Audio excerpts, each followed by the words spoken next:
My best friend destroyed my career, so I built a life where she now pays to sit in the audience and listen to me speak.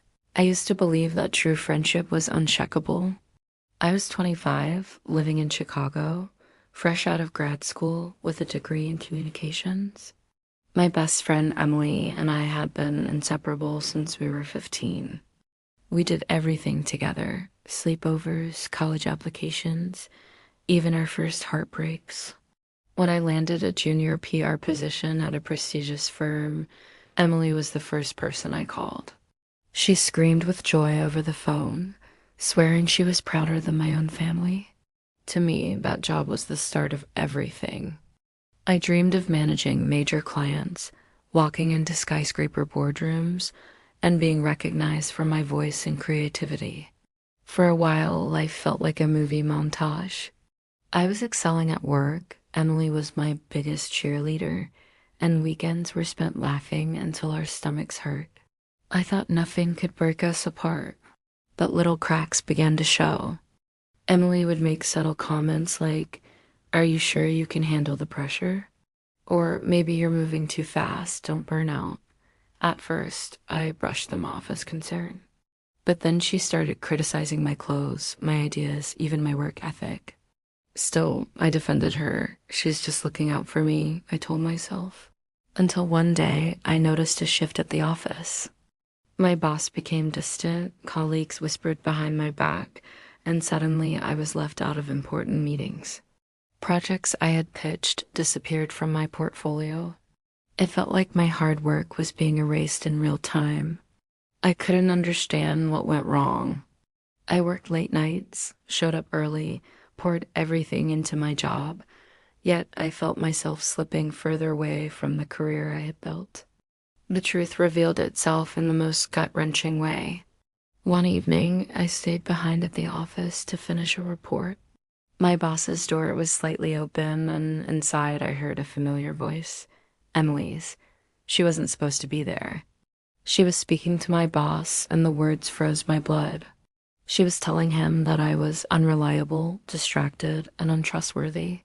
She claimed she had inside knowledge about me, fabricated stories of me missing deadlines, stealing ideas, even gossiping about clients. I wanted to burst in, scream, defend myself.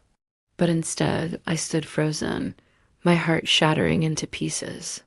My best friend, the person who swore she had my back, had been poisoning my career behind my back. And it worked. A week later, I was let go. No explanation, no second chances. Just like that, my dreams were ripped away. I spent weeks crying, spiraling into self-doubt. But then something inside me shifted. I refused to let Emily's betrayal be the final chapter of my story. I started freelancing small projects, ghostwriting campaigns, building up a personal brand from scratch.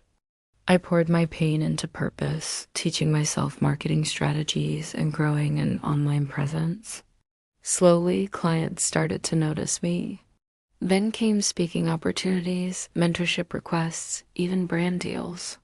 Years passed, and I reinvented myself as a motivational speaker, traveling nationwide to talk about resilience, career sabotage, and self-worth.